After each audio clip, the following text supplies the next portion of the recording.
Bueno, chicas, hoy entonces vamos a empezar con las primeras décadas del siglo XX y vamos a intentar hacer un poco de historia con canciones, ¿sí? Como siempre, vamos a hacer una pequeña introducción y las preguntas. Hola, Marina. Y bueno, lo que después quieran preguntar, Hola, acá ¿cómo estamos. Bien, bueno, vamos a ver si me sale, chicas.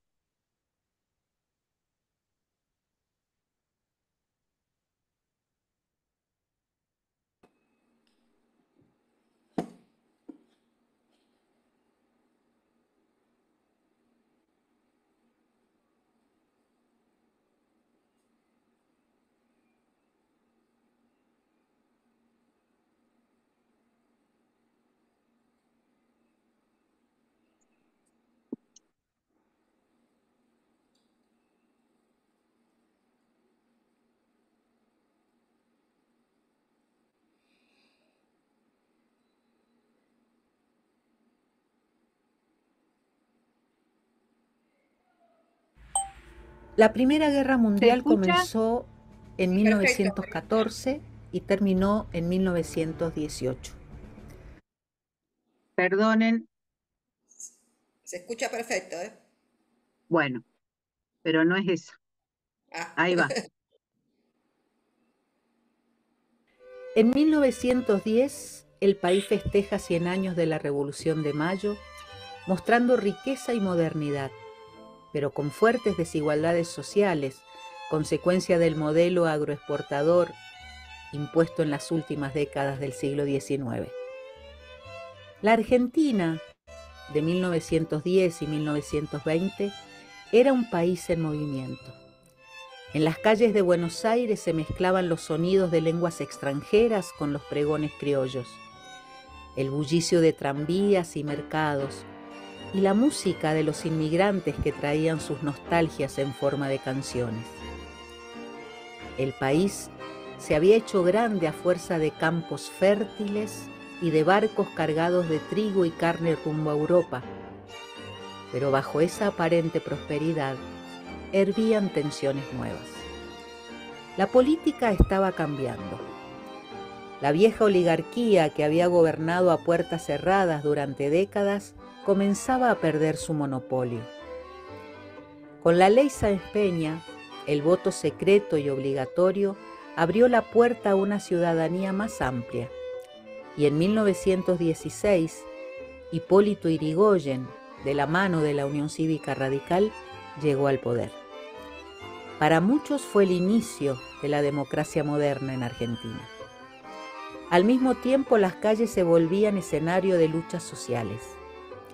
Los trabajadores, muchos de ellos inmigrantes, reclamaban jornadas más justas, salarios dignos, condiciones humanas. Sus huelgas y manifestaciones trajeron esperanza, pero también represión y violencia. El eco de esas luchas, desde la Semana Trágica de 1919 hasta las huelgas patagónicas, revelaba que el país de la abundancia también podía ser un país de dolor. La Primera Guerra en Europa alteró los cimientos de la economía argentina. Las exportaciones se resintieron, los precios subieron y la dependencia del mercado externo quedó al desnudo.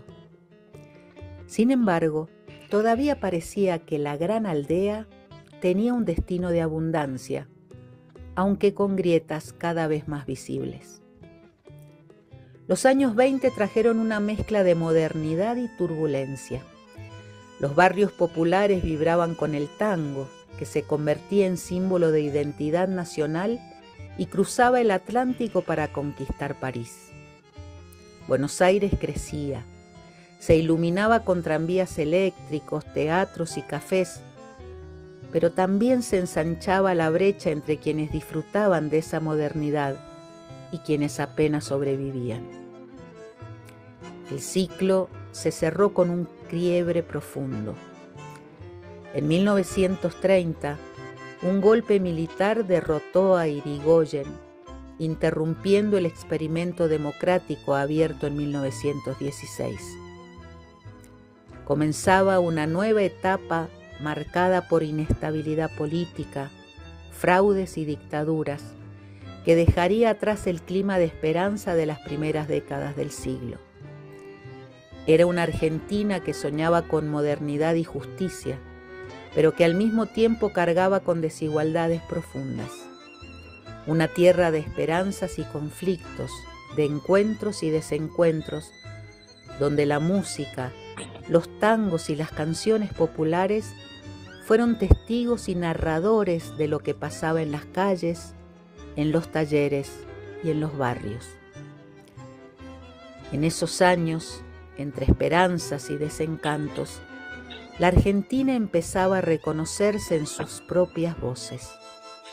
Los tangos, las milongas y las canciones populares no eran solo música, eran relatos vivos de las calles, del trabajo, de los sueños y de las heridas de un país en transformación.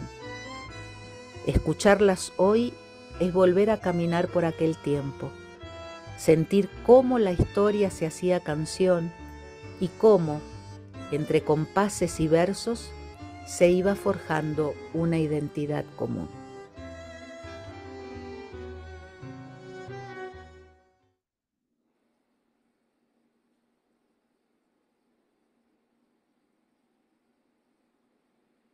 Bueno, primera aclaración.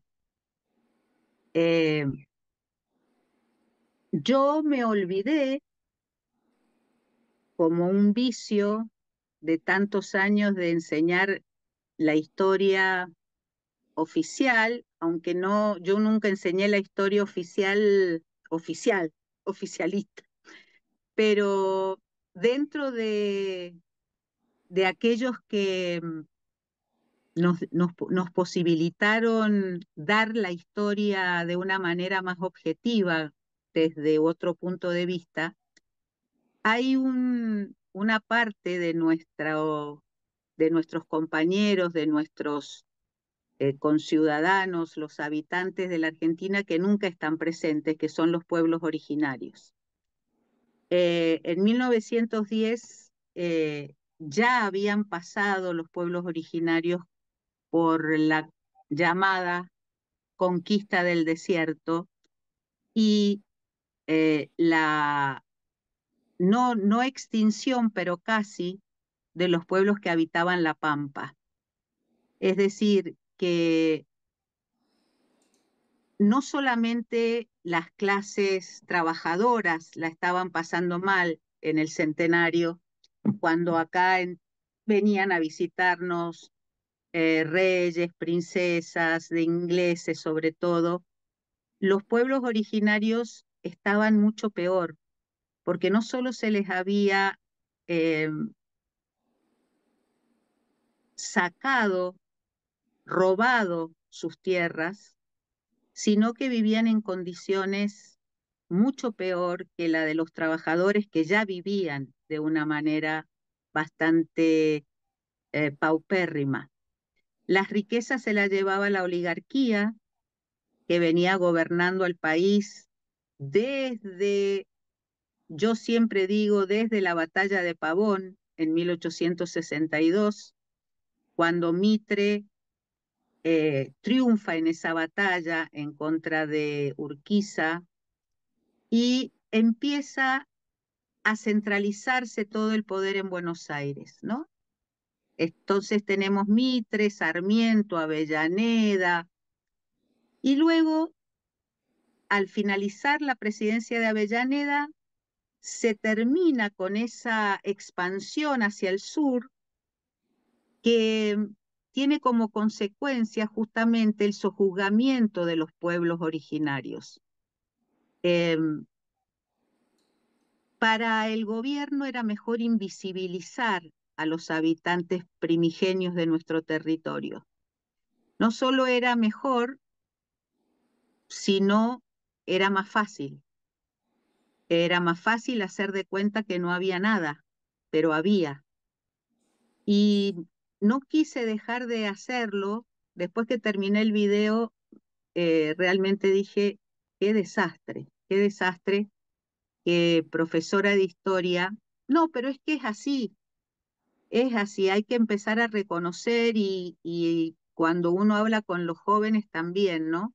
Recordar que cuando hablamos de la historia de nuestro país no podemos olvidar a los pueblos originarios. Entonces, no solamente se los invisibilizaba, sino que se les negaba la posibilidad de seguir trabajando sus tierras como habían hecho hasta ese momento. Se los perseguía como delincuentes, ¿no?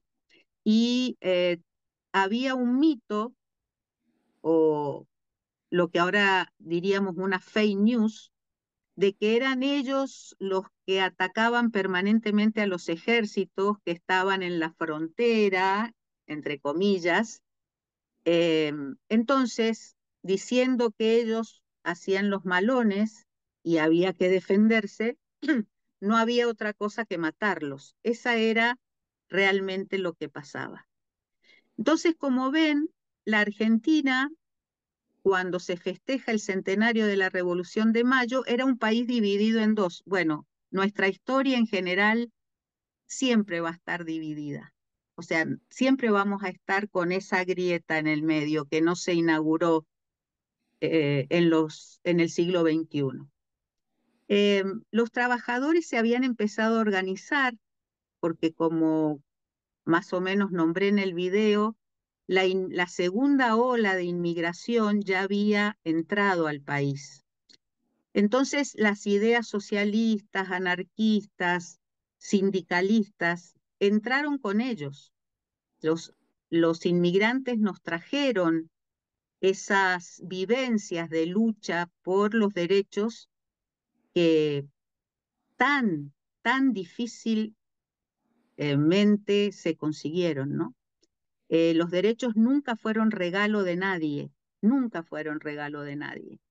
Siempre se consiguieron a partir de las luchas organizadas, eh, las huelgas, que era la herramienta fundamental, y durante todo el siglo XX va a ser la herramienta fundamental de los trabajadores organizados.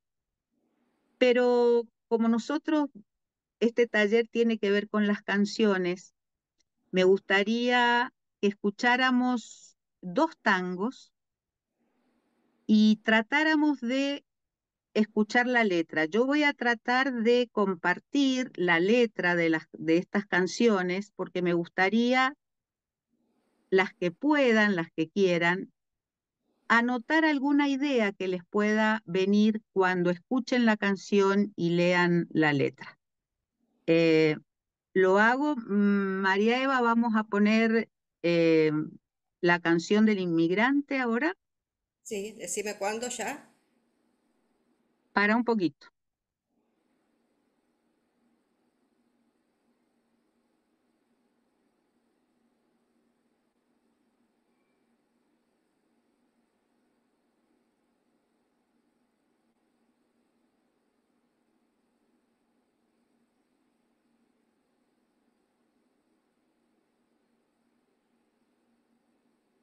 ¿Se ve? Sí, se ve perfecto. Bien. Ahí está, comparto la letra, la Oh, canción. dale, Cerrá que cambio. Ahora, cerrá y pone cancelar y ahí está, ahí está. dale. Decime si se escucha ahora. Sí, no, no es, Ah, esa canción no de... es la canción del inmigrante. Perdón, perdón.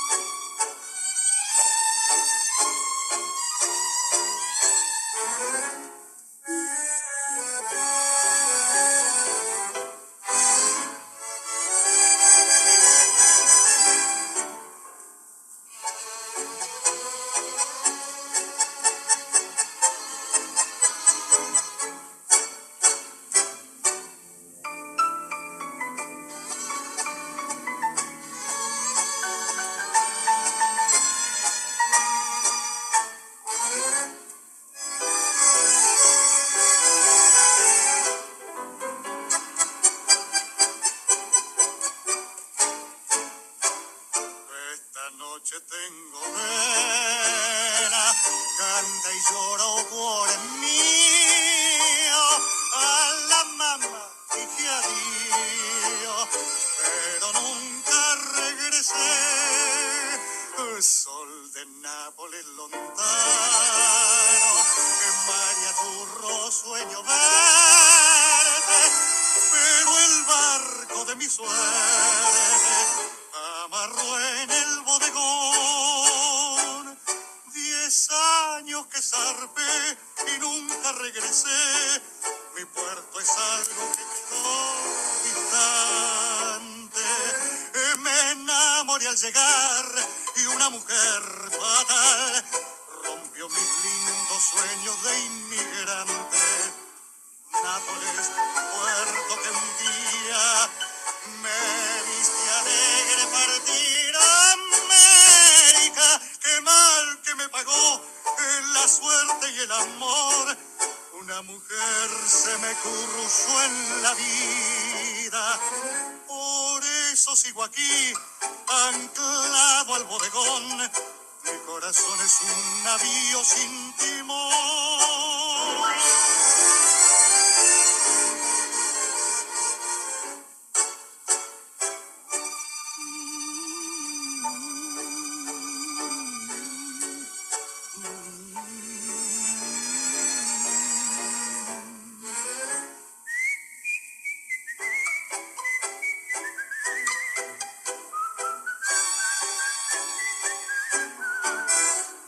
Nápoles, puerto que un día me viste alegre partir a América. Qué mal que me pagó la suerte y el amor. Una mujer se me cruzó en la vida. Oh, por eso sigo aquí, anclado al bodegón. Mi corazón es un navío sin timón.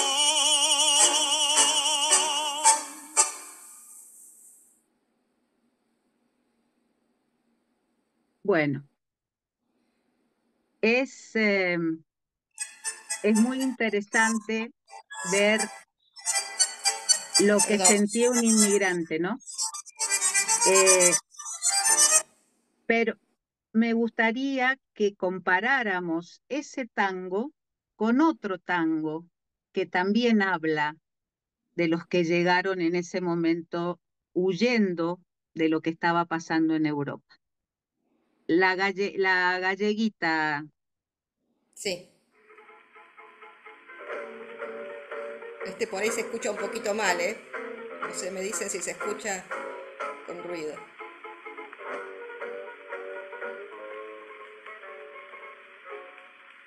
Galleguita, la divina, la que a la plaza argentina cayó una tarde de abril, sin más prensa ni tesoro que sus negros ojos moros ni su cuerpito gentil.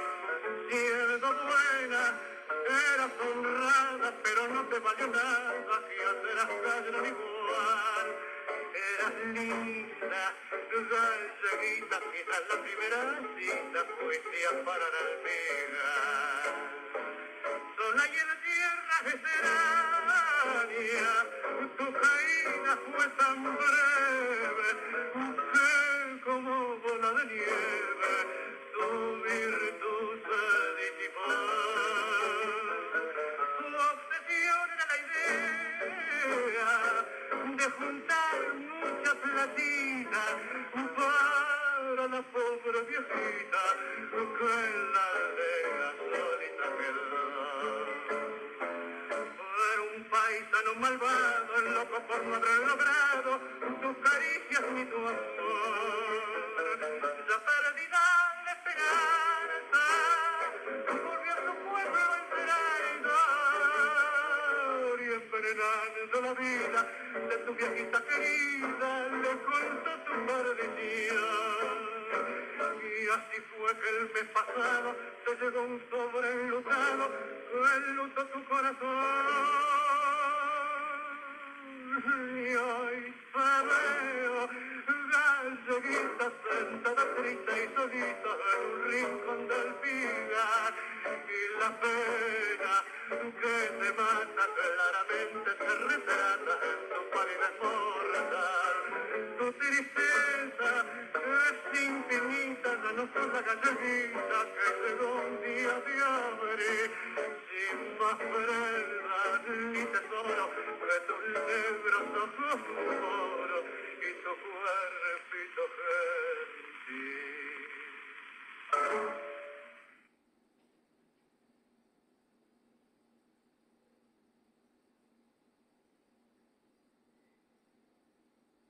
Bueno, mujer y hombre, ambos inmigrantes.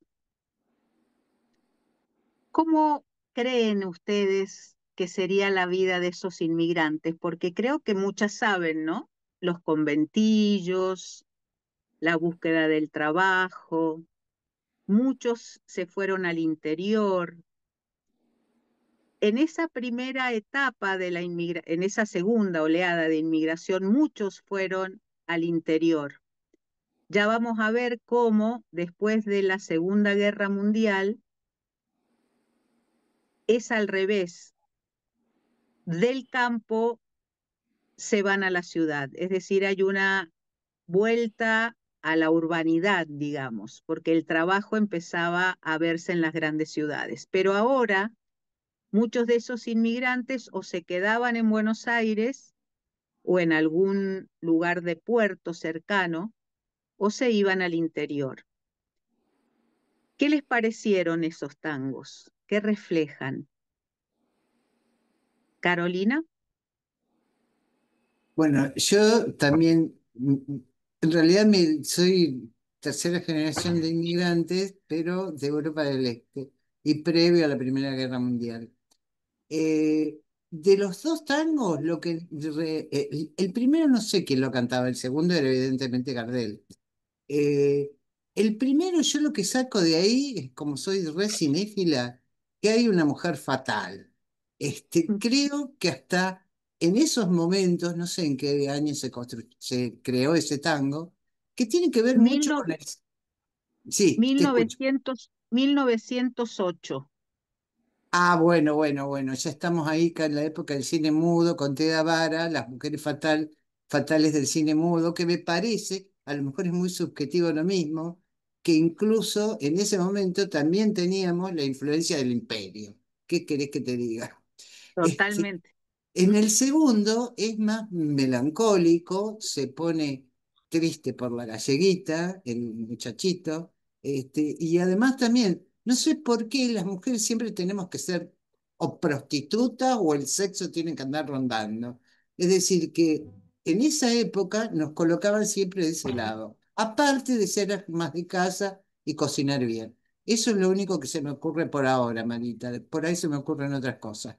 El patriarcado. Gracias, Caro. Está exactamente, ¿no? Eh, Estamos en la gloria en el Aparte apogeo del la patriarcado, madre, que duró mucho tiempo este apogeo del patriarcado. Aún sigue, no sé si en su muchísimo. apogeo, pero en esa época evidentemente era así. ¿Alguien más? ¿Alguna otra? Yo, Lu, em, cuando escuché la descripción, la explicación histórica con tu voz, en un momento me emocioné porque hablaste de que las letras de las canciones populares y de los tangos relataban un statu quo de aquel momento. Y eso me retrotrajo a una conversación con mi padre hace muchísimo tiempo, que como yo tenía una tremenda rebelión contra el patriarcado, el machismo y esto que retrata muy bien las dos canciones que escuchamos, que como dice mi compañera, la mujer era o prostituta o era la sometida o nunca estaba en un papel medianamente saludable. Y eso a mí me provocaba muchísima rebelión y, Y en respuesta a eso, mi papá un día charlando de esos días extraños, que- raros en él, se tomó el trabajo de explicarme. Y él me decía, tenés que entender, hija, que el tango, porque él era fanático del tango y lo cantaba muy bien, que el tango relata una historia de vida, es lo que la gente estaba viviendo en ese momento. Y con esto que estoy haciendo con ustedes, chicas, lo estoy confirmando. Eso. Así es. ¿Alguna más? ¿Puedo decir Bueno, algo? sí, ¿Puedo? por supuesto, María Eva.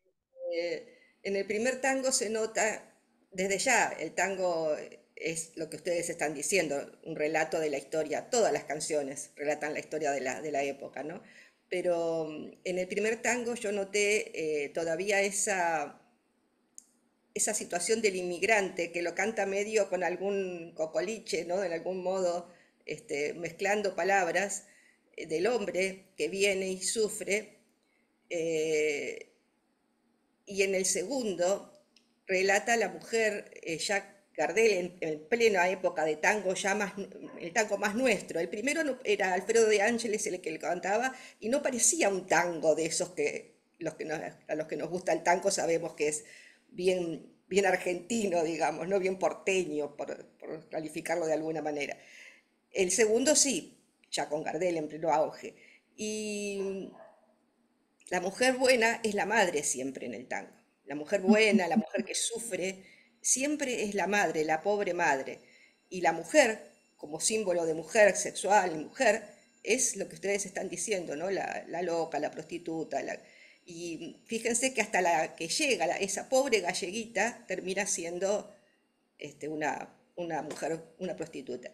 Entonces, es increíble cómo se refleja el momento que se vivía. Realmente pasaría eso, realmente es lo que pasaba. Pensemos en los conventillos. Me fui a eso que tanto uno leyó en los libros de historia y vio en fotografías, y la verdad que nunca lo había relacionado con la música, con la letra, porque si bien las escuchaba siempre, esta relación que hiciste, Marita, es increíble. Realmente es increíble. Nada más. Yo me parece que es tan importante darnos cuenta cómo todas las manifestaciones del arte tienen que ver con la época en la cual se desarrollan, no solamente en nuestro país, sino en el mundo. Eh, Vamos a ver cómo en 1910, cuando en la Argentina festejaba con bombos y platillos el centenario, en México estallaba la primera revolución latinoamericana. Así que ahora vamos a ver un Mar- poquito de eso. Marita, ¿puedo Sí, decir algo antes? sí, sí, Marina, por supuesto. Perdón. Eh, no, por favor, al contrario. Bueno, primero, gracias por esa aclaración, por ese mensaje que diste, eh,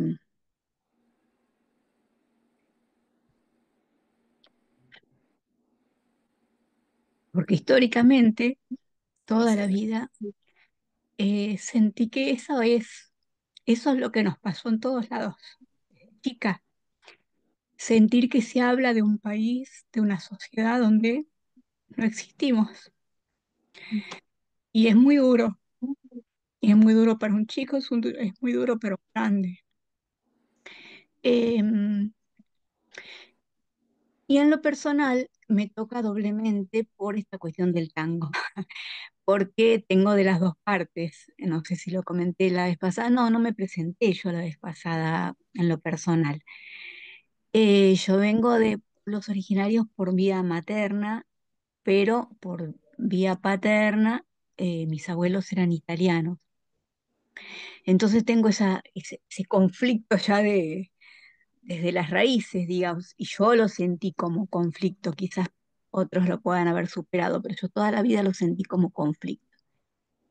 Eh, y el tango precisamente identificó a mi padre, que era fanático del tango. Él era de aquellos típicos dandy, rubio de ojos celestes, quien me ve y escucha mi historia nunca, son cosas que ni hablo.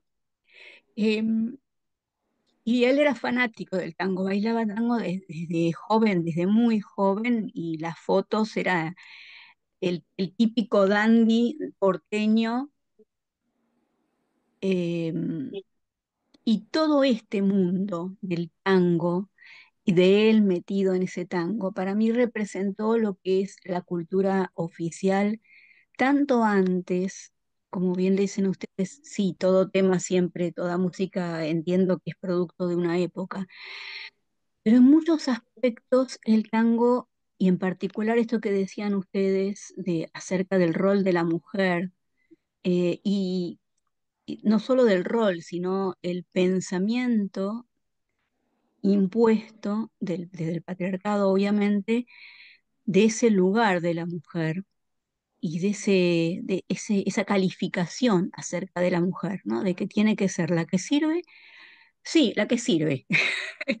Y con esa palabra sintetiza todo, ¿no? La que sirve para una cosa o para la otra. Creo que sigue siendo la esencia de esta cultura, de esta sociedad que se instaló mucho antes del tango, hace 5 siglos, em, y que así como nos afectó a los pueblos originarios durante tantos siglos, hoy en día nos afecta a todos.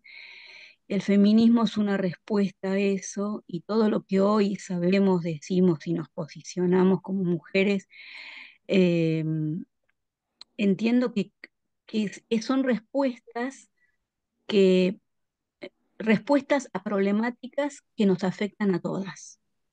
Quiero decir, esa imagen de que el país es el tango, de que el país son esas imágenes que vos mostrabas, Marita, es lo que tenemos que revertir, porque el país es muchísimo más que eso. Y yo lo viví porque toda la vida, desde bebé, desde los 8 meses, me llevaban para el norte, a donde estaba mi familia materna, y allá el tango no entró. Entró recién la televisión cuando yo tenía 13 años. La televisión. Entonces allá no conocían el tango. Poco a poco sí se notó mucho de un año para el otro cómo empezaron a entrar las formas de hablar, de pensar de la ciudad. O sea, toda esa imagen, todo eso que mostraste, es Buenos Aires, no es el país. Y, pero a partir de la televisión como medio, justamente, y la educación, nos hizo creer que esos somos los. Perdón. Entonces, me parece tan importante que estemos trabajando esto. Es más, o sea, que vos lo pongas, que lo podamos analizar, que lo podamos sentir, aunque nos duela. Yo me metí ¿vieron la novela ATAP, Argentina, Tierra de Amor y Venganza? Esa novela me empezó a reconciliar con mi viejo, porque empezó a mostrarme estas cosas, que en principio para mí han sido siempre muy dolorosas, muy de negación de todo lo que para mí es lo mío, que es lo que viví más con la familia materna, porque también hubo problemáticas horribles, discusiones espantosas que marcaron mi vida justamente y la de mi vieja.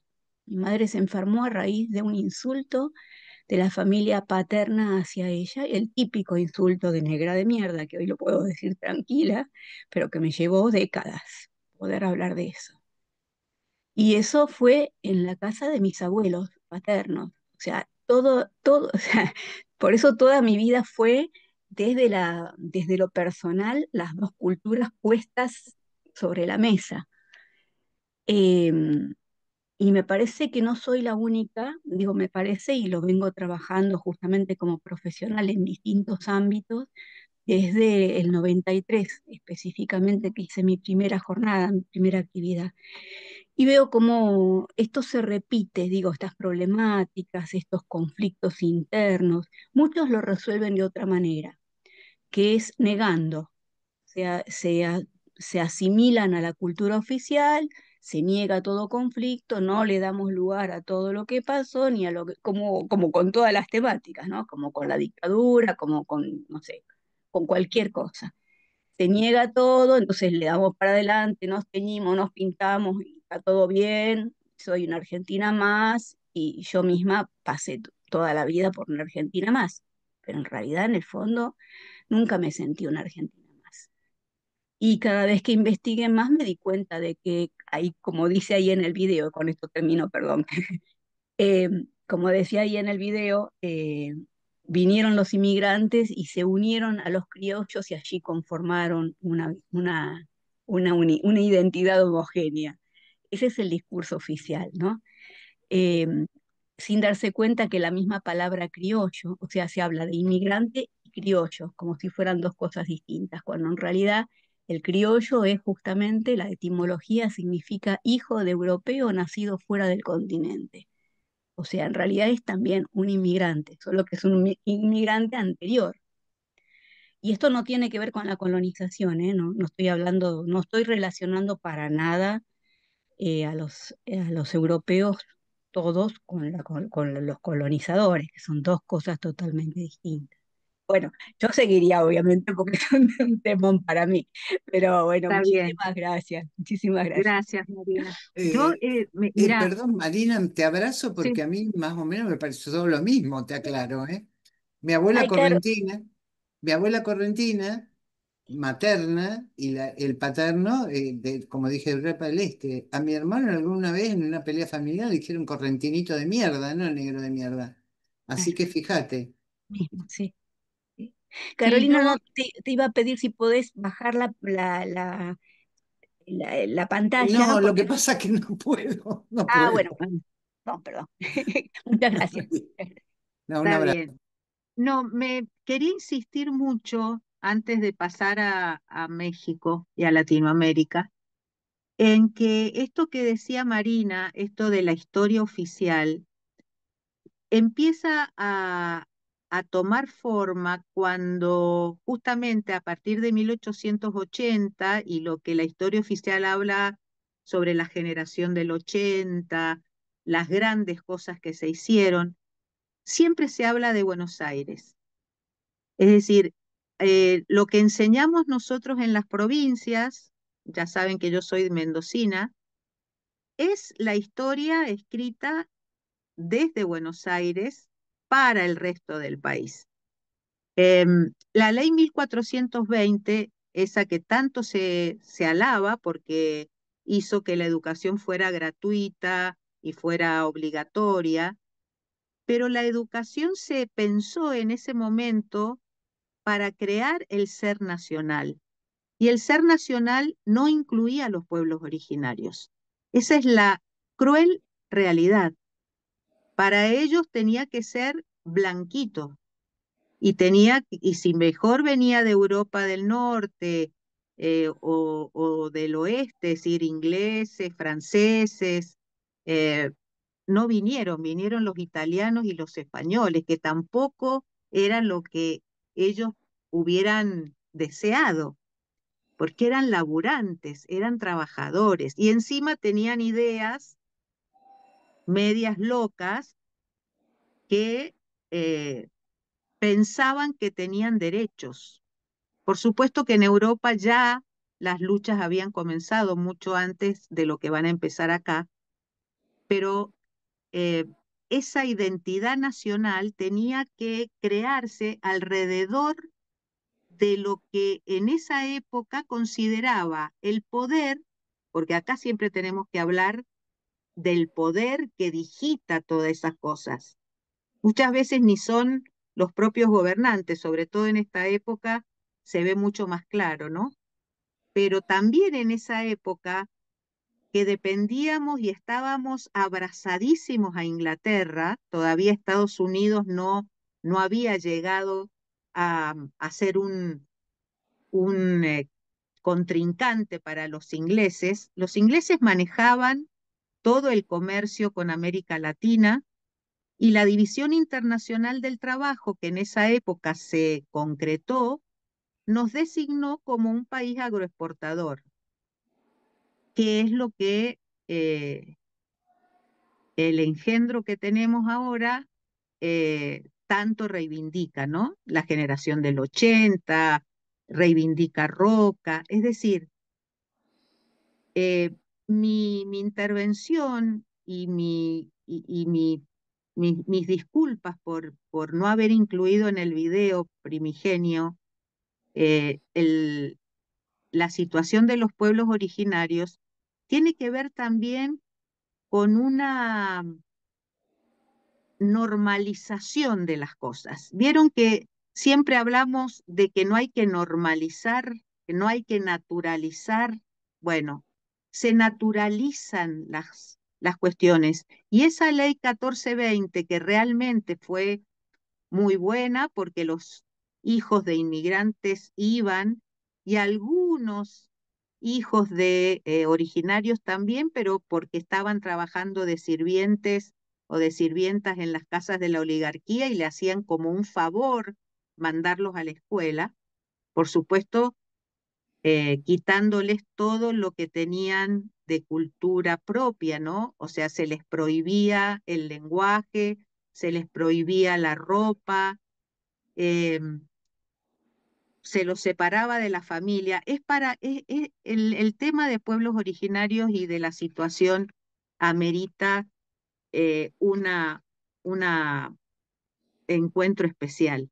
Pero con esas situaciones, lo que se buscaba era justamente que el argentino, el ser argentino, se conformara con los criollos, como bien aclaraba Magina, que también éramos, no habíamos nacido todavía nosotras, pero se conformaban con nuestros abuelos, nuestros bisabuelos, nuestros padres quizás. Entonces, me parece muy importante eso. No pasaba lo mismo en toda Latinoamérica. Fijémonos que ahora que vamos a ver lo que pasaba justamente en 1910, pero en México, ahí los pueblos originarios tenían otra situación, no mejor, ¿eh? No mejor, no es que vivieran en la abundancia, pero sí tenían eran visibilizados absolutamente como los trabajadores. Por eso ahora se los comparto y lo charlamos. Adelita, ¿no? No, no, no, ahora vamos a pasar un video. Ah,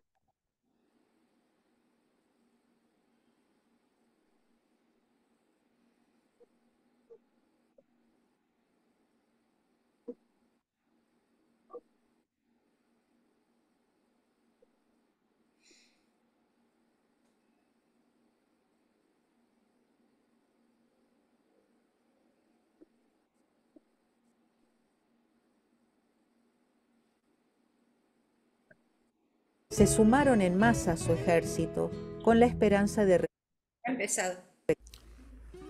A comienzos del siglo XX, México estaba gobernado por Porfirio Díaz.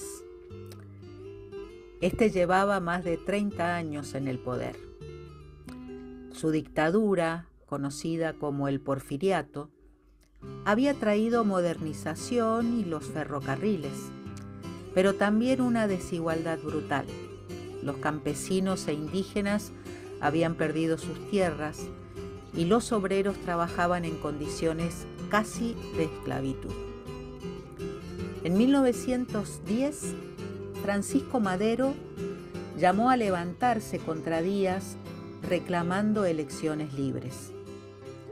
Ese fue el inicio de una revolución que se extendió durante una década. Tras la caída del dictador, aparecieron dos figuras que se volvieron símbolos de la lucha popular: Emiliano Zapata en el sur y Pancho Villa en el norte. Zapata defendía a los campesinos con su consigna de tierra y libertad. Su objetivo era que las tierras volvieran a manos de las comunidades indígenas y a los campesinos que habían sido despojados.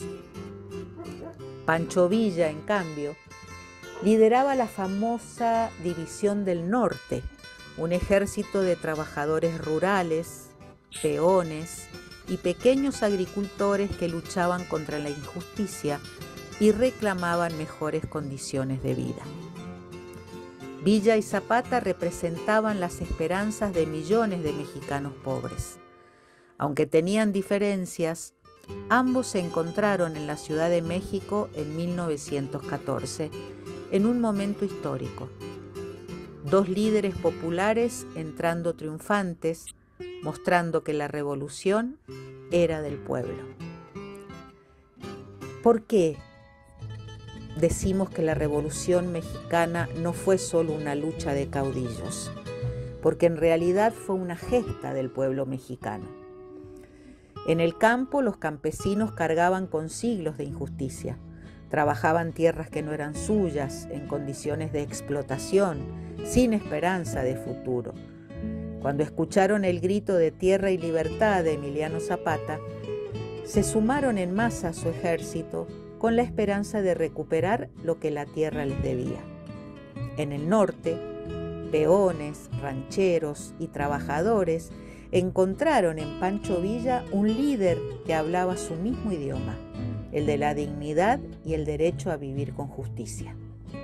En las ciudades, los obreros levantaron su voz en huelgas y protestas, reclamando jornadas más humanas, salarios justos y el reconocimiento de sus derechos. Su fuerza abrió el camino a los artículos laborales de la Constitución de 1917, pionera en el mundo. Y por supuesto, no hay que olvidar a las mujeres, las adelitas o soldaderas que acompañaron a los ejércitos en las batallas, cocinaron, curaron heridos y muchas veces tomaron las armas. Ellas también fueron pueblo y también fueron revolución. El pueblo mexicano fue, en definitiva, el corazón de la revolución, quienes pusieron el cuerpo, el trabajo, la esperanza y la sangre para que naciera un país nuevo, más justo y más suyo.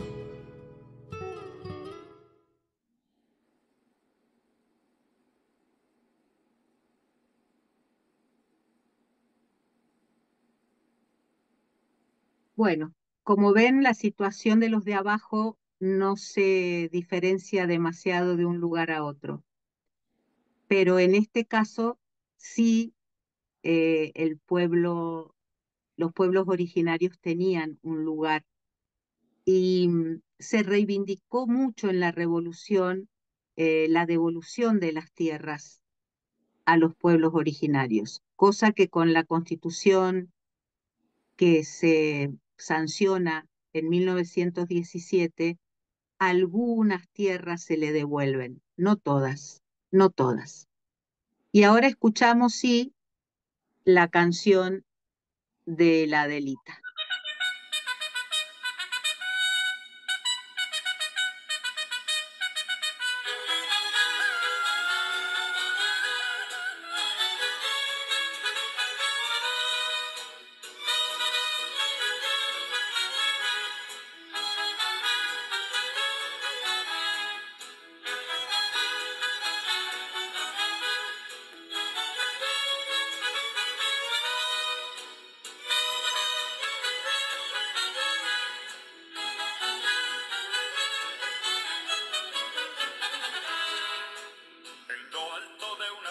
Serranía, acampado se encontraba un regimiento y una novia que valiente lo seguía, locamente enamorada del sargento. Popular entre la tropa era Adelita, la mujer que el sargento idolatraba, que además de ser valiente era bonita, y hasta el mismo coronel la respetaba. Se oía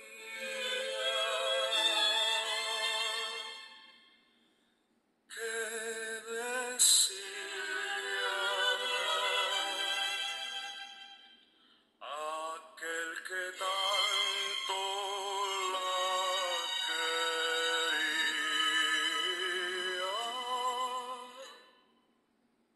que si Adelita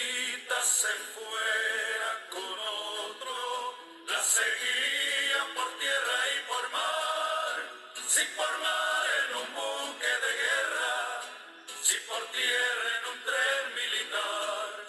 Si Adelita quisiera ser mi novia y si Adelita fuera mi mujer, le compraría un vestido de seda para llevarla a bailar al cuartel.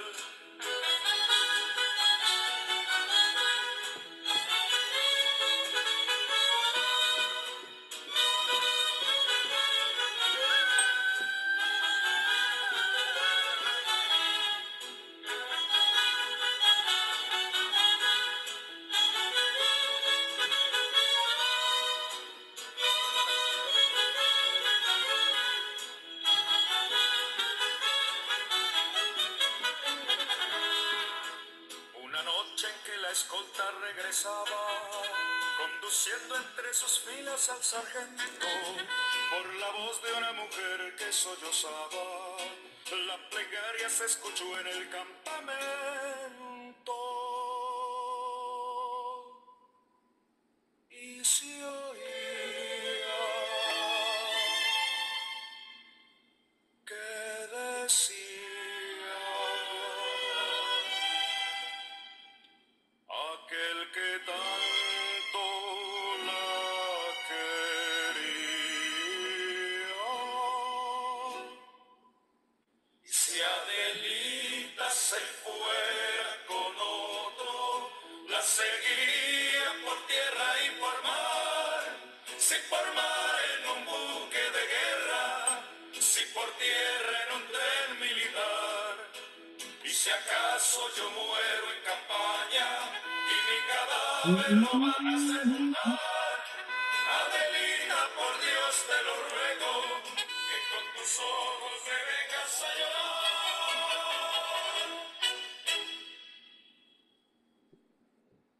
Bueno, esta canción que seguramente todas conocían es un homenaje, ¿no? A esas mujeres que también en nuestros ejércitos estuvieron, las soldaderas, permanentemente, y que también fueron invisibilizadas. Es decir, cuando nos enseñan la historia, nos hablan de hombres, hombres que lideran las campañas, hombres que lideran, hombres que van a pelear, hombres que ofrendan su vida, y las mujeres quedamos, quedamos sirviendo. Y parece que el servicio no se cuenta, no tiene importancia, ¿verdad? Por eso me parecía muy importante, porque la Revolución Mexicana también fue una esperanza que se abrió para toda Latinoamérica, es decir, la posibilidad y, y la certeza de que la lucha podía llegar a buen fin. Si ustedes vieron la película Frida, donde se narra la vida de Frida Kahlo, que es posterior a la Revolución de 1910, los mexicanos valoraban muchísimo lo que esa revolución les había devuelto. Es decir, les devolvió derechos. Fue la primera constitución y el primer país latinoamericano que aprobó en la ley máxima de ese país los derechos de los trabajadores.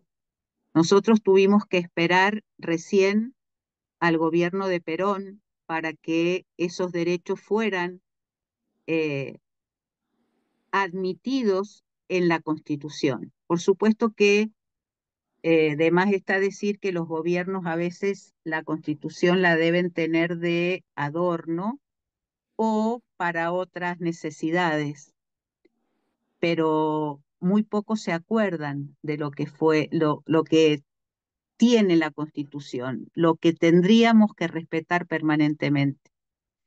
Entonces, fíjense ustedes, 1910 en Argentina, el festejo del centenario, un país que empieza a crecer, un país que aparentemente empieza a conseguir una identidad, En México, en 1910, estalla esta revolución que muestra otra parte, otros aspectos que en Argentina en ese momento no se les daba mucha atención, como las luchas, que hubieron muchas huelgas.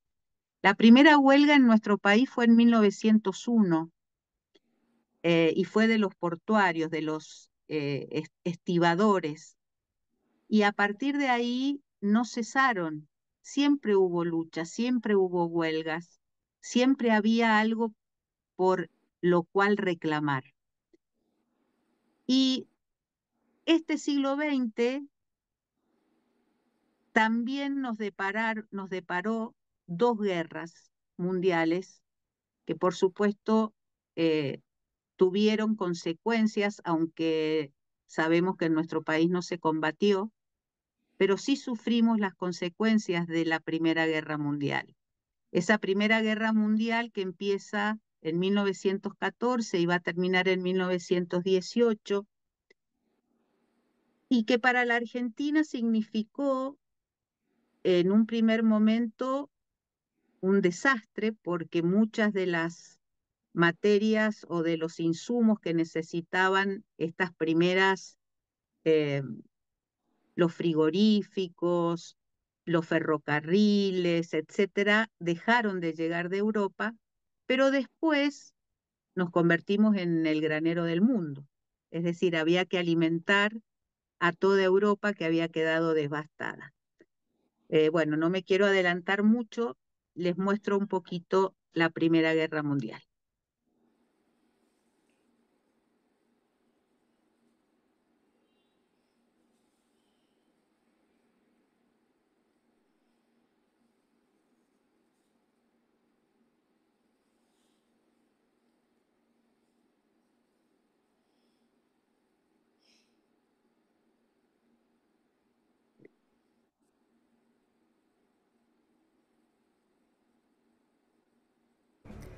Fue un conflicto sin precedentes porque la Primera Guerra Mundial comenzó en 1914 y terminó en 1918. Fue un conflicto sin precedentes porque por primera vez participaron casi todas las potencias del mundo, principalmente dos grandes bloques: la Triple Entente, Francia, el Reino Unido y Rusia, luego Estados Unidos e Italia, y las potencias centrales, que eran Alemania, el Imperio Austrohúngaro y el Imperio Otomano. El detonante fue el asesinato del archiduque Francisco Fernando en Sarajevo, pero en realidad la guerra estalló por rivalidades económicas, coloniales y nacionalistas que venían creciendo en Europa desde finales del siglo XIX, en el periodo que conocemos como la Paz Armada. Esta fue una guerra de trincheras, con millones de soldados en frentes estáticos, soportando hambre, frío y nuevas armas mortales como las ametralladoras, los gases tóxicos y los tanques. Murieron más de 10 millones de personas y otros tantos quedaron heridos o desplazados. Cuando la Primera Guerra Mundial terminó en 1918, Europa era un continente irreconocible. Millones de jóvenes habían muerto o quedado heridos, ciudades y campos estaban destruidos y una generación entera cargaba cicatrices físicas y emocionales. Los grandes imperios que dominaban Europa hasta 1914 desaparecieron. El Imperio Austrohúngaro y el Otomano se desintegraron. El alemán fue reemplazado por la República de Weimar y en Rusia la caída del zar dio paso a la Revolución Rusa y al nacimiento de la Unión Soviética. El mapa cambió por completo. Aparecieron países nuevos o reorganizados como Polonia, Checoslovaquia, Hungría, Yugoslavia, Finlandia y los estados bálticos. Pero la paz no fue fácil. El Tratado de Versalles de 1919 impuso condiciones muy duras a Alemania, generando resentimiento que años más tarde alimentaría el nazismo. La economía también estaba en ruinas. Deudas, inflación y pobreza golpeaban a todos los países. También crecieron las tensiones sociales, huelgas, protestas y movimientos revolucionarios surgían por doquier. Culturalmente, la guerra dejó su huella. Artistas y escritores expresaban desilusión y crítica hacia la vieja Europa, dando lugar a movimientos como el dadaísmo y el surrealismo. En resumen, Europa quedó debilitada, dividida y con viejas heridas abiertas. La guerra había cambiado para siempre la política, la sociedad y la cultura, y preparaba, sin que nadie lo supiera todavía, el escenario para otro conflicto que iba a ser aún más devastador. En América Latina y en particular en Argentina no se combatió, como sabemos, pero sí hubo fuertes consecuencias económicas. El comercio internacional se interrumpió, hubo crisis en las exportaciones y al mismo tiempo crecieron algunas industrias locales para suplir lo que ya no llegaba de Europa. También se generó un debate ideológico. Muchos intelectuales y políticos tomaron partido, algunos simpatizando con los aliados y otros con Alemania. Sin embargo, el país se mantuvo neutral, es decir, la posición oficial de los gobiernos de Victorino de la Plaza e Hipólito Yrigoyen se declararon neutrales frente a la guerra. Sin embargo, en la sociedad se generó un debate muy fuerte y se dividieron las posturas.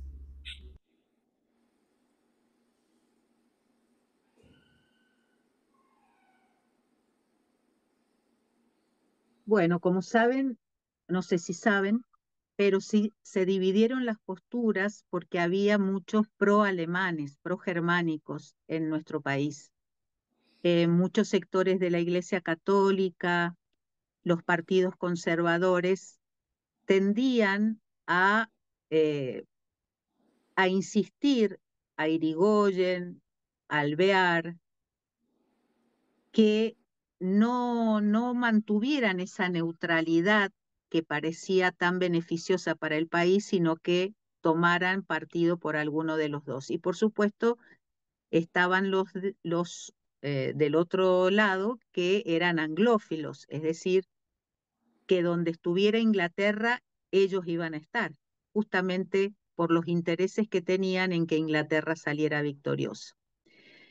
Salió victorioso, Inglaterra salió victoriosa, eh, no tuvo tantas consecuencias devastadoras como en el resto de Europa, porque en Inglaterra no fue bombardeada, pero no hubo demasiadas batallas, no hubo batallas. Entonces, me parece importante que vayamos viendo cómo el contexto, tanto latinoamericano como mundial, comienza en el siglo XX con conflictos. Es decir, el conflicto en la humanidad es algo que se mantiene permanentemente. Es como, bueno, Marx decía, ¿no? El motor de la historia es la lucha de clases. Y realmente, si nosotros analizamos la historia de una manera objetiva, vemos que los cambios que se han dado, los avances, porque no podemos dejar de reconocer que ha habido avances en estos siglos, pero siempre a partir de la lucha, siempre a partir del conflicto. Por eso me, a mí me interesa mucho recalcar que los de abajo han obtenido sus derechos porque han luchado, porque nadie del poder reconoce sin lucha los derechos que tienen los sectores subalternos, los sectores que están sometidos a, a lo que el poder en ese momento diga que tiene que ser. Fíjense que Rusia entra a la Primera Guerra Mundial como aliado de Inglaterra y de Francia, porque el gobierno de los zares, que era el que gobernaba Rusia hasta 1917, tenía muchos compromisos con estos gobiernos. Rusia era el país más atrasado de Europa. Y al contrario de lo que había de alguna manera pensado Marx, que la revolución socialista iba a estallar en el país más desarrollado como Inglaterra, estalla en el país más atrasado. Y justamente porque las condiciones de vida de cualquier pueblo llega, se soporta hasta un límite y después no se soporta más. Y después se sale y después se niega a ver morir a sus hijos de hambre, de enfermedades, y no solo los hijos, sino los padres y ellos mismos. Entonces, como la Revolución Rusa estalla en 1917, en nuestro país había asumido Hipólito Yrigoyen en el año 1916, y hago un poquito de contexto.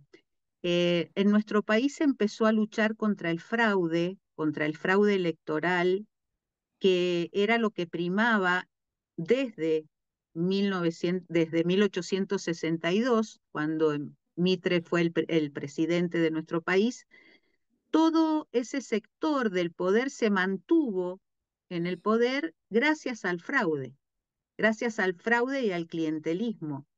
Los votos se pagaban o los votos se vigilaban, y si no se votaba como ellos querían, esa persona, hombre, porque tampoco las mujeres votábamos, eh, podía pasarla mal, podía pasarla mal. Entonces, a partir de 1890, cuando se funda la Unión Cívica, la pelea o la lucha para lograr una ley electoral se hace cada vez más fuerte, y cada vez hay más ciudadanos argentinos y ciudadanas, porque también hubo mujeres que lucharon por la ley electoral, a pesar de que no consiguieron el voto. eh, Se hizo más grande. Y en 1912 se sanciona la ley electoral bajo la presidencia de Roque Sáenz Peña. A partir de la sanción de esa ley, entonces los comicios se hacen un poco menos fraudulentos, porque por lo menos existe el padrón electoral. Entonces votaban los que estaban en el padrón electoral y los otros no podían. De esa manera, y con la ley electoral, se llega a la presidencia Hipólito Yrigoyen, de la mano de la Unión Cívica Radical, ya que la Unión Cívica se había dividido en Unión Cívica Radical con Alem, Yrigoyen, y la Unión Cívica Nacional, que todavía lo seguía teniendo a Mitre como líder. La Unión Cívica Radical entonces llega al gobierno y hay mucha esperanza. Yo siempre he relacionado la llegada de Irigoyen con la llegada de Alfonsín. Esa elección que al pueblo lo llena de esperanza, lo llena de algo se puede cambiar. Irigoyen lo intentó.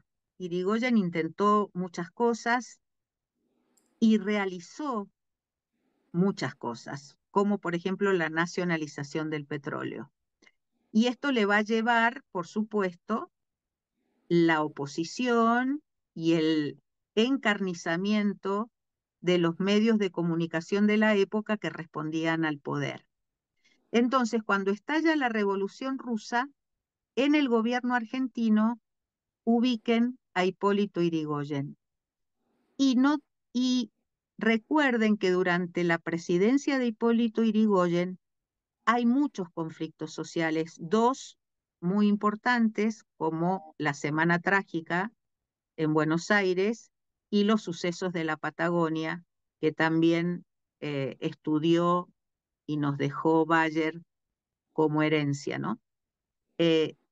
Dentro de los trabajadores que llevaron adelante esas luchas, esas huelgas, como la de los talleres Bacena en 1919, lo que se conoce como la Semana Trágica,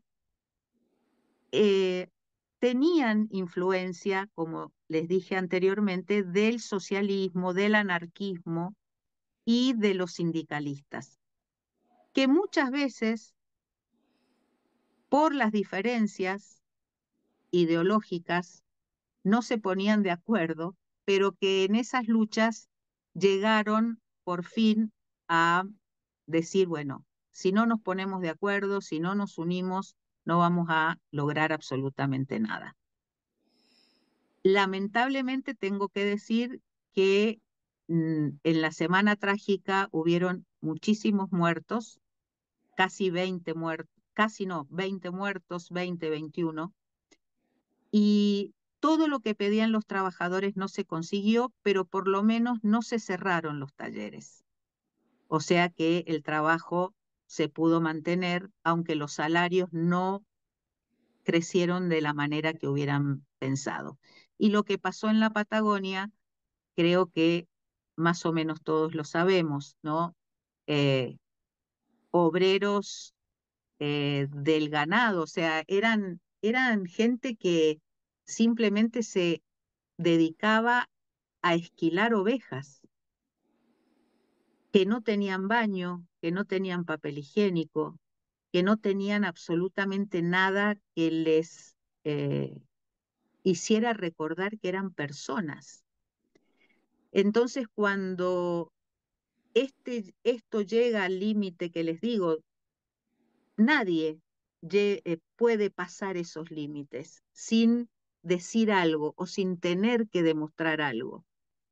Y esa lucha también se pierde.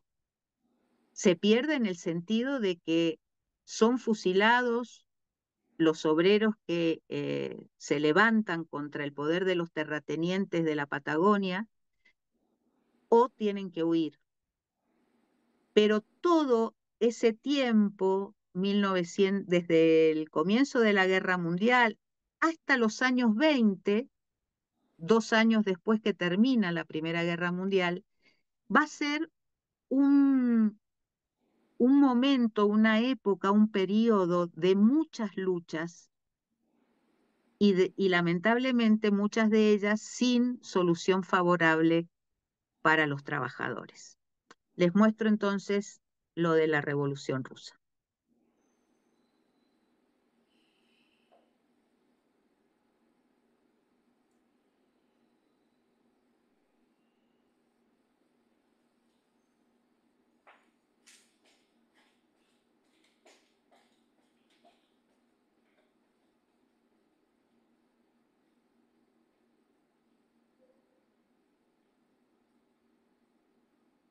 Trabajaban en condiciones miserables.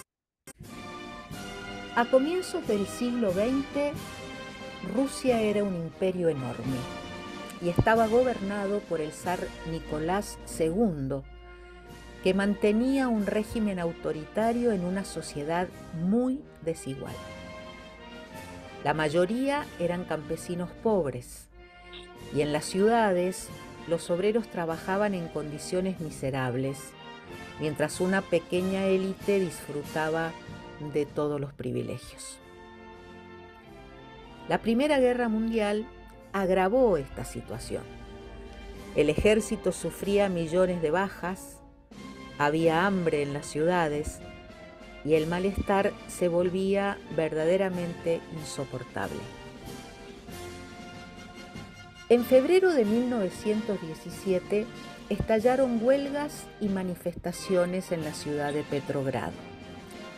El zar abdica y se forma entonces un gobierno provisional liderado por Alexander Kerensky. Pero este gobierno no supo resolver lo esencial. Mantuvo a Rusia en la guerra y no aplicó las reformas que pedían tanto campesinos como obreros. En ese clima aparece con fuerza Vladimir Lenin, líder de los bolcheviques, con un mensaje claro: paz, pan y tierra. Paz para los soldados agotados de la guerra, pan para las ciudades hambrientas y tierra para los campesinos. Con el apoyo de los soviets, que eran consejos de obreros y soldados, los bolcheviques organizaron la Revolución de Octubre. La toma del poder fue rápida y casi sin violencia, dirigida por Lenin y con el papel decisivo de León Trotsky, que lideró el asalto al Palacio de Invierno y organizó al Ejército Rojo. A partir de ahí comenzó una guerra civil brutal entre los bolcheviques, Ejército Rojo, y sus enemigos, o sea, Ejército Blanco, que eran monárquicos, los liberales y el apoyo de las potencias extranjeras. Finalmente, el Ejército Rojo fue quien se impuso. En 1922 nace entonces la Unión Soviética, el primer estado socialista de la historia. Para muchos en el mundo fue una esperanza de justicia social y una alternativa al capitalismo. Para otros, un peligro que debía ser contenido. La Revolución Rusa no solo cambió el destino de ese país, sino que marcó profundamente la política, la cultura y las luchas sociales de todo el siglo XX.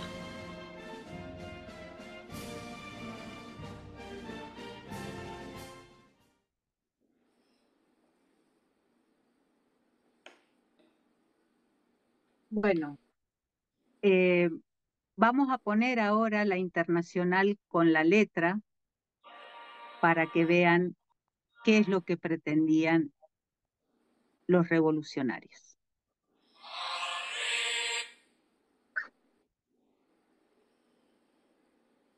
No se escucha.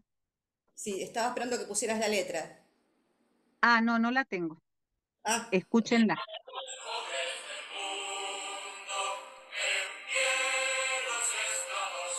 Oh.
perdón, se cerró porque me mandaron un mensaje. Ya vuelvo. Está bien, era simplemente para que vieran el Perdón, espíritu. fui yo Ah, que mandé la letra. No sí, sabía. yo la puse también, entonces se juntaron las dos cosas, no hay problema. No hay problema, chicas. El tema, lo que me interesa es que vean el espíritu internacionalista que tuvo la Revolución Rusa.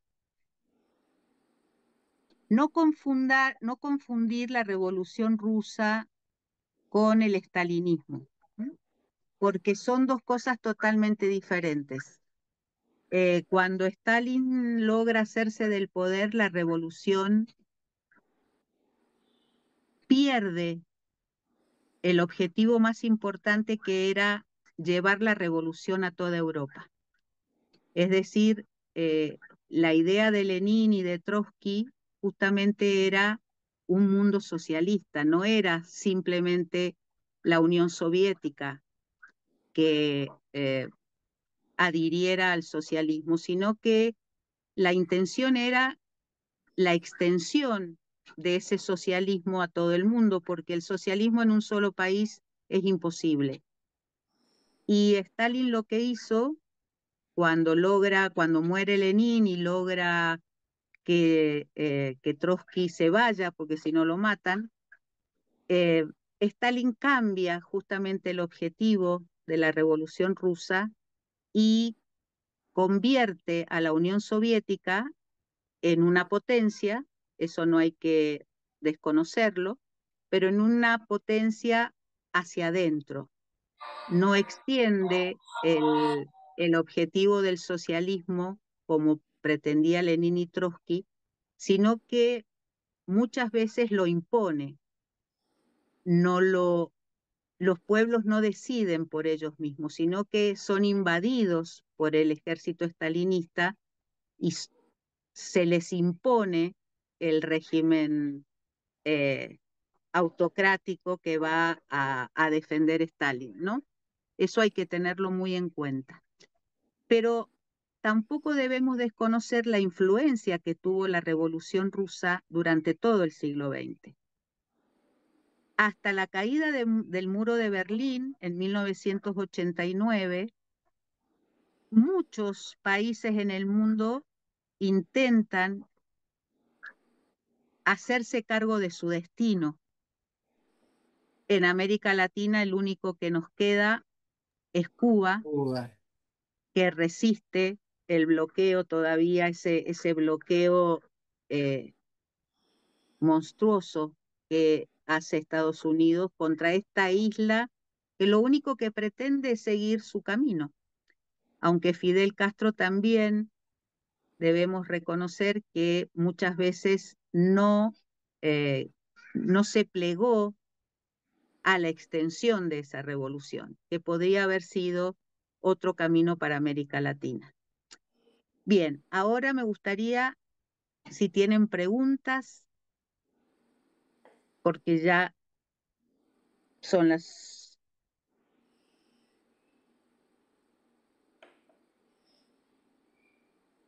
Yo de mi parte solamente agradecerte, Marita, fue brillante. Bueno, gracias. Lo que quiero es que veamos cómo los himnos como este, como el de la Internacional, también son música de la época y reflejan también el espíritu de la época. Y me gustaría Pero cerrar hoy con... lo que escuchamos estaba cantado por Quilapayún, ¿no? No, es un coro Ah, porque español. yo la Es un conocía coro... por Quilapayún. Sí, es que hay muchas versiones de la Internacional, o sea, muchas reversiones de la Internacional. Coro popular Em, Camarón se llama. así es.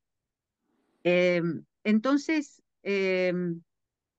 fíjense que vamos tan rápido, quizás ya el tercer encuentro no vamos a ser tan rápido, porque la década que comienza con el primer golpe de Estado en nuestro país en 1930 y que derroca a Irigoyen, da paso a una nueva década infame que va a terminar después de varios golpes de Estado con la llegada de Perón.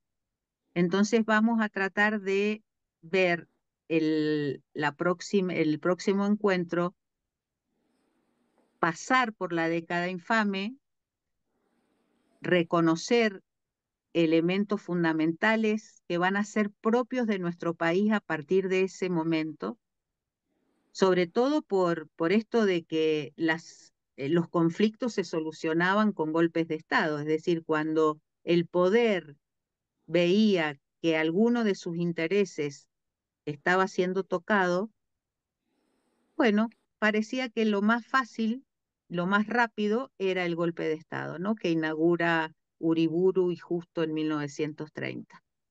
Entonces vamos a ir un poquito más lento.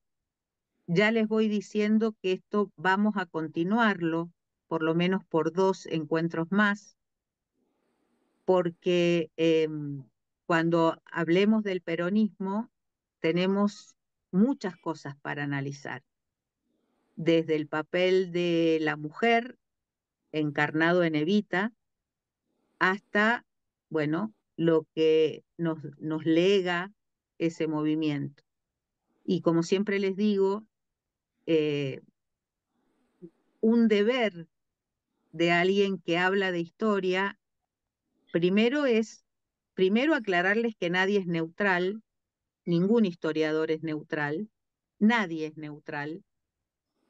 Entonces, mi posición siempre es a partir de esa historia que no nos cuentan, de la historia que pareciera que no existió y fue la que realmente existió, o la que estamos tratando de probar que existió y que no hay una sola historia, como dice la canción. Si la historia la escriben los que ganan, eso quiere decir que hay otra historia. Y esa es la historia que estoy intentando compartir con ustedes. Así que bueno, preguntas o comentarios de lo que han No, visto. lo que te quería decir, no, lo que quería agregar a lo que dijiste es que hay hechos y después, como vos bien dijiste, interpretaciones. El comienzo de la década infame también coincide con el pacto Roca-Russman, Así es, donde fuimos atados a Inglaterra y el que se opuso, bueno, fue Lisandro de la Torre y la así consecuencia es, fue el asesinato de Enzo Bordaberry en el Senado, ¿no? Lo tengo así muy es, presente por haber vivido en el barrio llamado Lisandro de la Torre. así es, así es. A mí me parece interesante esa lucha de la Primera Guerra Mundial, creo que contabas, donde vos planteabas que acá se daban discusiones de nuestro país entre los que apoyaban a Alemania y los que apoyaban a Inglaterra. Y me parece, o sea, cada cosa que vamos viendo en el pasado, si bien es importante, obviamente, contextualizar en ese momento lo que estaba pasando, pero también esto, que lo mismo que se daba con el tema anterior, eh, que en esto lo mismo, seguimos discutiendo por temas de afuera, seguimos creando conflicto entre nosotros, los argentinos, las argentinas, creándonos conflictos entre nosotros, posicionándonos en luchas, en pueblos, en culturas, en historias ajenas, que puede ser que tenga que ver con los orígenes de la gente que está a favor de uno u otro, pero que no dejan de ser extranjeros, aquello a lo cual se apoya. Y esto me parece que es algo que marca también claramente lo que nos dicen que es la identidad nacional. Seguimos creyendo que somos en función de qué lado nos ponemos con respecto a los de afuera y no construimos ¿Sabes? hacia adentro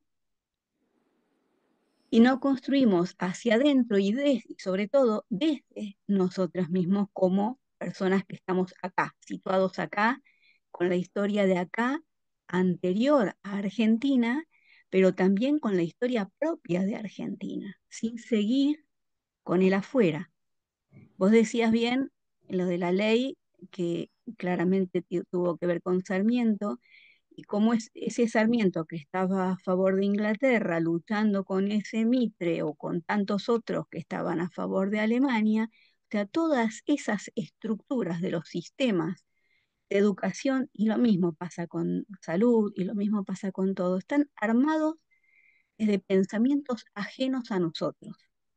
No solamente los contenidos, sino los roles, las formas, las relaciones.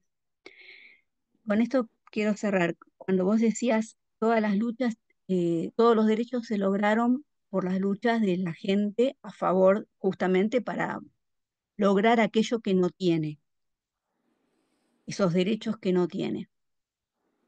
Eh, y donde todo pasa por una relación donde hay alguien que tiene el poder y todos los otros que no lo tienen y que tienen que luchar contra ese que tiene el poder para poder tener derechos.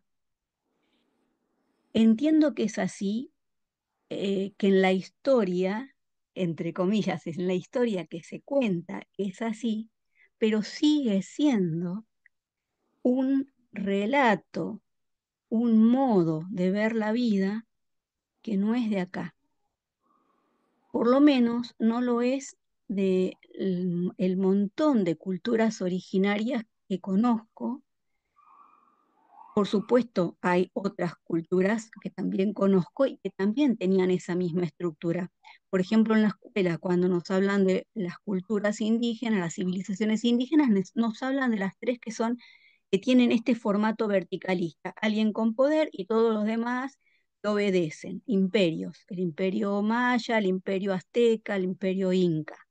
Pero no nos hablan de todas las otras culturas, miles, donde no eran imperios, donde no había gente de poder imponiéndose a todos los demás y por lo tanto tuviese la gente que luchar por sus derechos, sino que eran sociedades más chicas o más, a veces pueblos enteros, naciones enteras, pero que se manejaban en forma local, por ejemplo el pueblo mapuche, pero también el pueblo guaraní y el yaguita no tenían una autoridad como el pueblo inca, quechua, que por eso fue fácil de someterlos a todos, porque lo agarraron a Atahualpa y cayó todo el pueblo. Muchos otros pueblos no eran así. Entonces, esos grupitos chicos que tenían sus propias formas organizativas, no tenían alguien que tuviera el poder y todos los demás que obedecer, sino que se manejaban en un círculo, en una discusión constante. El que tenía la autoridad tenía que obedecer a los demás que le habían dado determinado poder. Entonces digo, todo esto, como bien decías, daría para muchísimo más, que no pretendo para nada ponerme en esos temas históricos, que no es lo mío, que sé muy poco, pero sí marcar esto, que como toda la historia, y aún desde las buenas intenciones, seguimos creyendo, porque es lo que nos inculcaron desde los libros, desde la educación, desde los medios, porque el mismo Mitre claramente tenía medios y desde ahí nos fue metiendo a nuestros antepasados y a nosotros todos estos pensamientos. Entonces, ¿cómo estamos tan estructurados nuestro pensamiento creyendo que es nuestro lo que no es? Creyendo que la única forma de vivir es aquella que por empezar no es nuestra, es de otros continentes y que se impuso y que hoy en día es global. Sí, bueno, pero es global porque la impusieron, no es universal, no es naturalmente universal. Eso Y es salí que la diciendo. oligarquía Pero siempre yo, estuvo aliada a esos poderes, desgraciadamente. No entendí, no escuché No, bien. que la oligarquía siempre estuvo aliada a los poderes extranjeros, como bien vos Ah, decís. claro, sí, No, hay y cuando tuvieron a alguien que defendía lo nacional, lo voltearon, como a Perón, por ejemplo. claro. Sí, Ale. no, no sé lo que iba a decir, perdón. No, No, yo lo creo único, que iba a lo que Marina decía, ¿no? Ella dice, los relatos no son nuestros, somos un relato, ¿no? Estamos hechos de relatos, bueno, ya sabemos, ¿no? Pero justamente esos relatos son los que nos hicieron también a cada uno y la inmigración también trajo sus relatos. Más allá del poder y el contrapoder y la revolución, todo lo que sea, esa galleguita y ese que dejó a la mamá allá en Nápoles, ay, también nos perdón, hicieron. se me había borrado la pantalla sin querer. También nos hicieron a nosotros y nos y nos llenaron de otros relatos. Sí, Así que somos esto, somos esa mezcolanza, porque bueno, este país es eso, creo yo, más allá de todo lo que vos decís que es muy rico, Marina, que tenés razón, seguramente fue así como vos lo decís. Yo estudié a los pueblos, a los diaguitas, a los comechingones, a todos, o a muchos, los estudié en la escuela. Tengo 64, fui a escuela de monjas en plenas dictaduras, de una dictadura detrás de la otra, ya Marita nos lo va a enseñar. Pero bueno, me parece que entiendo a dónde vos vas, pero también yo, que soy hija y nieta, hija de argentinos y nieta de italianos, también tengo esos relatos propios, de esa cultura de ellos, mezclada con la de acá. Entonces es como que entiendo a dónde vos vas, pero también me gustaría incluirlo. totalmente, totalmente. No, no quiero en ningún momento excluir todo lo que, lo bondadoso, digamos, todo lo que son las culturas Porque vos de todas misma las... dijiste que tu papá era italiano, entonces Sí, vos sí, sí. estás ahí en esa mezcla. Entiendo que hay que valorizar, revalorizar, y estudiar y saber y hablar sobre todo lo que nos falta, que bueno, nosotros lo estamos haciendo en los encuentros de los martes que estamos leyendo la saga de los confines, que es la conquista desde la ficción fantástica, desde la ficción fantástica. Estás invitada, si tenés ganas. Pero también somos esto, ¿no? Somos la mecolanza. Sí, sí, sí, sí, Así sí, es. yo no quiero negar nada, nada de eso. No, no, Yo es la- lo que yo creo que quedó claro, que quedó claro. Lo que pasa, me da la impresión a mí, ya te doy la palabra, Isabel. Eh, lo que pasa es que los pueblos originarios han sido tan invisibilizados que no los consideramos como parte nuestra en esa mezcla. No, no, yo No, eso sí, lo sí, sí, entendí, sí, pero sí, sí. tenía No, que hacer la salvedad. yo creo que está muy bien lo que vos decís, porque el crisol de razas es cierto. Nuestro país es la mezcolanza de razas y de costumbres y de religiones y de danzas y de música. No podemos negarlo. Entonces, lo que me refería yo a, a conseguir los derechos con las luchas, sí, tiene que ver con la occidentalización, con esa mirada europeísta que nos metieron, civilización occidental y cristiana, como decía Enrique Dussel, si viéramos y nos posicionáramos desde otra perspectiva, otra sería la historia y otra sería lo que nos enseñan en la escuela. Entonces, eso también es muy importante. Estamos en una sociedad, en un mundo, por lo menos occidental, que tiene a Europa como referencia. Y Sarmiento, una aclaración, no era pro-inglés. Sarmiento era pro-Norteamérica. Yankee, Él los yanquis. tenía, Trajo las el modelo maestras. de él era Estados Unidos. Y bueno, Sarmiento no entra en el siglo XX, pero siempre he pensado que el proyecto de Sarmiento de dividir, de no crear latifundios, de que no hubiera terratenientes, sino gente trabajando las tierras, hubiese sido otro proyecto de país. Lo que pasa es que los intereses de Inglaterra se impusieron ante esa idea de Sarmiento, ¿no? Sí, Isabel, ahora te escuchamos. No sé si es Isabel o Adriana, porque deben estar las dos por ahí. ¿Están, chicas? Ahí te veo, Adriana. Sí, en Sí, Ahí. realidad vos. soy Adriana la que quería comentar algo, pero me perdí un poquito en el camino porque hubo tanto diálogo ahí en el medio. Yo lo que quería decir es que teniendo 66 años, tarde, muy tarde, descubro algo feo, horrible. Yo pensé que como nosotros teníamos la historia del peronismo en el medio, no nos iban a avasallar, siempre íbamos a seguir hacia adelante en el espacio nacional y popular.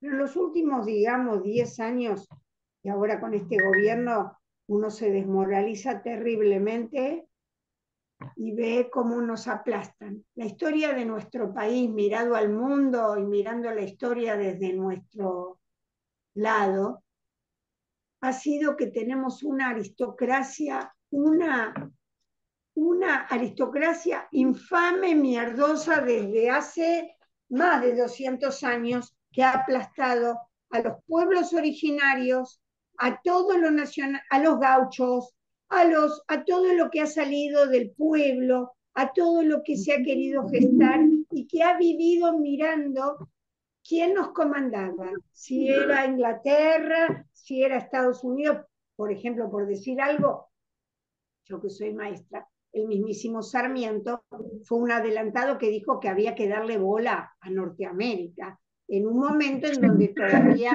no se miraba a Estados Unidos como posible potencia. Pero esta es la historia de nuestro país, del mundo. Hasta aquí hemos llegado remando permanentemente contra la infame aristocracia que tenemos, porque es muy, muy infame.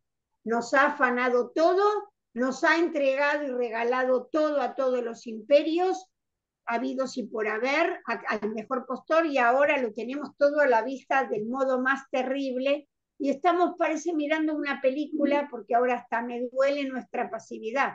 Sinceramente, si este gobierno se va a ir a la mierda, ni siquiera lo vamos a sacar nosotros, así como venimos, lo va a terminar sacando el establishment, el poder político, económico, el poder fáctico, porque la marioneta de Milei ya no le va a servir más para seguir andando su camino.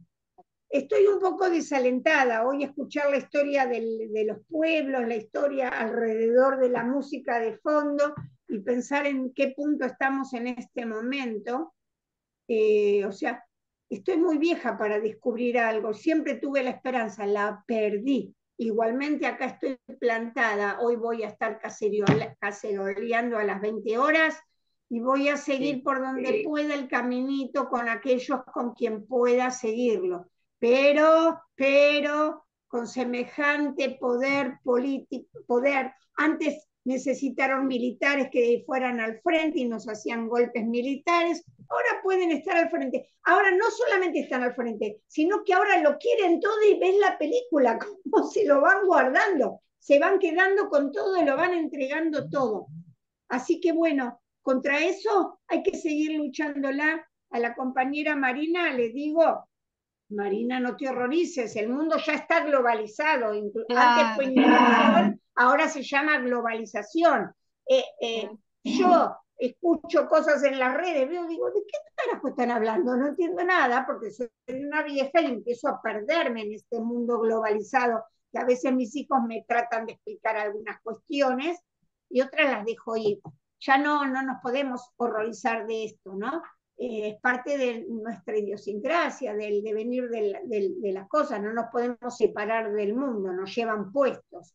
Así que bueno, como soy una desalentada, que lo asumo, también digo a seguir la lucha, a todas, como sigamos buscando el camino. En algún momento lo vamos a encontrar, ¿sí? Pero no seamos solamente observadoras de la realidad.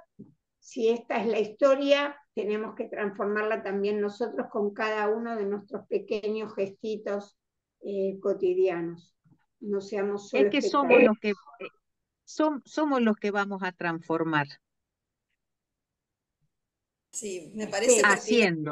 pertinente agregar, ya que el tema se trató de las luchas y Isabel recién lo dijo, en Plaza de Mayo, lamentablemente vuelvo a nombrar Plaza de Mayo, a las que estamos acá en Cava, en Plaza de Mayo hay muchísima gente y se convoca a las 20 horas a un ruidazo, cacerolazo, como quieran llamarle, nacional. Así que sí, de eso lo dijiste. Así que, bueno, invitarlas a todas a que, como dijo Isabel recién, participemos desde nuestro lugar como podamos, haciendo ruido aunque sea, En Plaza de Mayo están los docentes universitarios, los médicos del Garrahan y los discapacitados. Hay muchísima gente, por suerte, pero bueno, se trata de lucha, Y ¿no? Como esto decía, debe continuar, la gente en las calles, debemos continuar en las calles. Las es como calles dijo son Marita, Así es. de nuestras. alguna manera, es como Vos dijo Marita, decías, siempre se consiguió con el pueblo en la calle, las victorias, los derechos se conquistaron así. Así que Ujú. bueno, nos tocó claro, estar. Adriana preguntaba dónde estamos. Y a mí me parece que estamos ahí, en la previa de la revolución. Mi pesimismo ahora se convirtió en otra cosa, Adriana. Ajá. Estoy como más alentada, estoy como más, no sé qué decir, Combativa, optimista. combativa. Siempre combativa, siempre.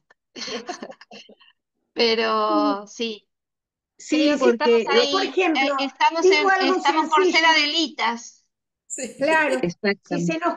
si se nos cae el Garrahan, si lo terminan de aplastar, no lo Mm, vamos a no va a poder pasar, levantar más. ¿Cómo no va estamos a pasar. permitiendo esto? No, no va a pasar eso. No creo que pase. No creo. No Ya a pasará, esta ¿no? altura no creo que pase. Ya está. Ya Bueno, creo que el domingo empezó a Sí. tronar un poco el escarmiento.